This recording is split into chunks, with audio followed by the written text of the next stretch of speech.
Beaucoup d'entrepreneurs ne réalisent pas que le stress, l'anxiété qu'ils éprouvent sont provoqués par des problèmes d'argent. De la finance vous sert au creux de l'oreille tout ce que vous devez savoir pour avoir l'esprit tranquille quand vous pensez à vos finances. Hello tout le monde, bienvenue sur le podcast de la finance, mais pas que.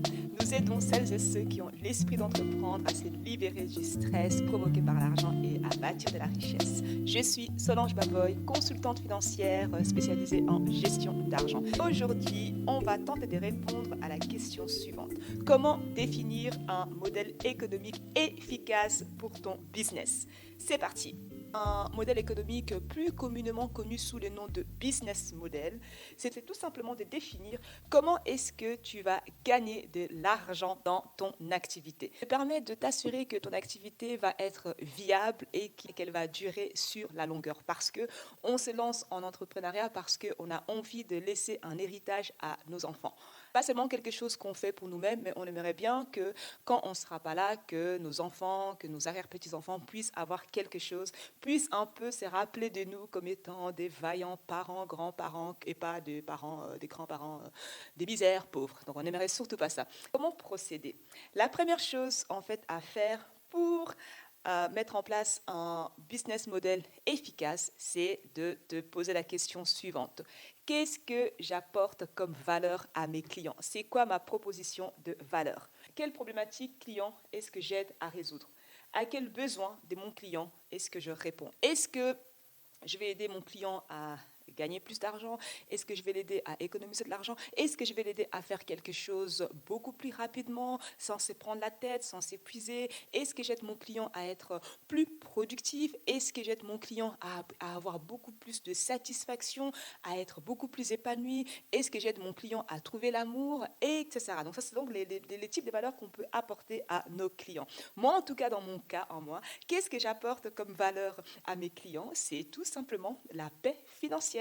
De sorte que quand ils pensent à leur argent, mais ils ne sont pas stressés, ils sont sereins, ils sont tranquilles, ils ont l'esprit tranquille, ils sont apaisés et ils sont pleins d'espérance, pleins d'espoir. C'est vraiment ça, donc la liberté par rapport à l'argent, la liberté de choisir, la liberté de faire ce qu'on a envie de faire, de décider ce qu'on va faire et ne pas laisser l'argent nous imposer des choix parce qu'on n'a pas de choix en fait, on se sent obligé. Donc c'est vraiment cette liberté de pouvoir choisir, cette liberté de pouvoir choisir où est-ce qu'on va amener nos enfants à l'école, cette liberté de pouvoir choisir de partir en vacances ou pas, et de ne pas devoir choisir entre payer ses factures ou payer son loyer, ou payer ses factures ou aider ses enfants qui sont dans des galères financières. Donc c'est vraiment ça, la liberté, l'esprit serein quand vous pensez à vos finances.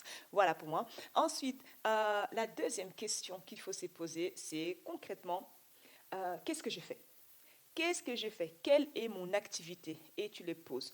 Moi, mon activité à moi, c'est l'accompagnement et la formation des entrepreneurs. Ensuite, il faut se demander quelles sont mes ressources? De quoi est-ce que j'ai besoin pour assurer le bon fonctionnement de mon entreprise?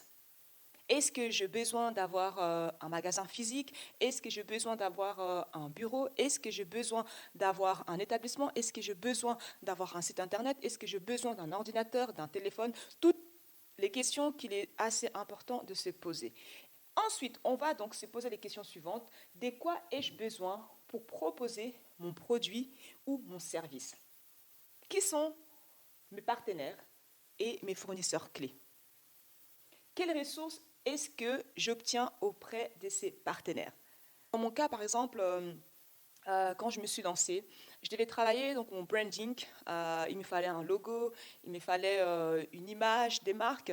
Et pour cela, j'ai fait appel à Mango Pickle, qui est donc une agence de communication super efficace. Et vraiment, ils ont fait un travail exceptionnel, donc je suis ravie. Et aussi, il me fallait un avocat pour m'aider à me lancer sereinement. Et ensuite, on passe à la question suivante. Comment est-ce que je m'y prends pour attirer des clients et je le retiens? Mais c'est tout ce qui est en fait prospection, vente et service après-vente. C'est tout simplement ça. Et puis ensuite, la question qu'il faut se poser, c'est pour qui est-ce que je crée de la valeur? Donc, qui détermine, qui décide et qui utilise ma proposition des valeurs? Quelle est ma cible? Est-ce que ta cible, ce sont les entrepreneurs? Est-ce que ta cible, ce sont les femmes? Est-ce que ta cible, ce sont les enfants? Il faut définir clairement quelle est ta cible, à qui apportes-tu de la valeur. C'est très important. Et puis, la question suivante qu'il faut se poser, c'est où mon client peut-il trouver mes produits ou mes services? Comment est-ce que je vais communiquer avec mes clients? Est-ce que je vais donc avoir un magasin physique? Mes clients peuvent venir dans le magasin pour acheter mes produits? Ou est-ce que ça se passera en ligne? Il faut vraiment en fait mettre en place un moyen de communication avec tes clients. Un endroit vraiment où les clients peuvent entrer en contact avec toi pour pouvoir acheter tes produits ou faire appel à tes services. Et puis, il faut maintenant penser aux coûts. C'est poser la question suivante. Quels sont les coûts les plus importants pour réaliser ma proposition des valeurs? Est-ce que je vais devoir acheter des matières premières pour pouvoir fabriquer mes pâtisseries pour une personne qui est dans la pâtisserie?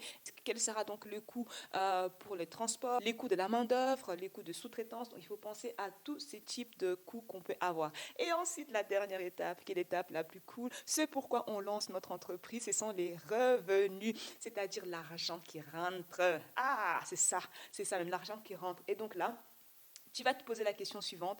Quelles sont les différentes sources des revenus que je vais avoir?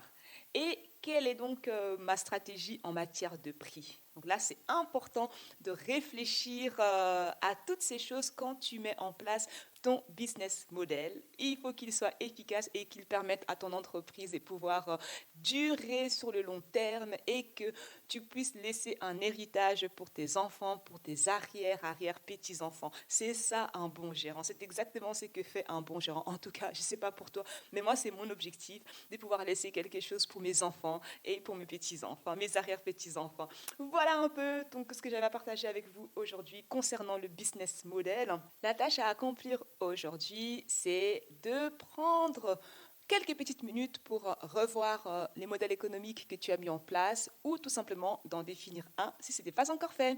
Voilà, c'est tout pour aujourd'hui. Je vous retrouve au prochain épisode. En attendant, prenez bien soin de votre argent et que la paix financière soit avec vous. Bye! Pour que l'argent ne soit plus une source de stress, apprends à le gérer grâce à de la finance.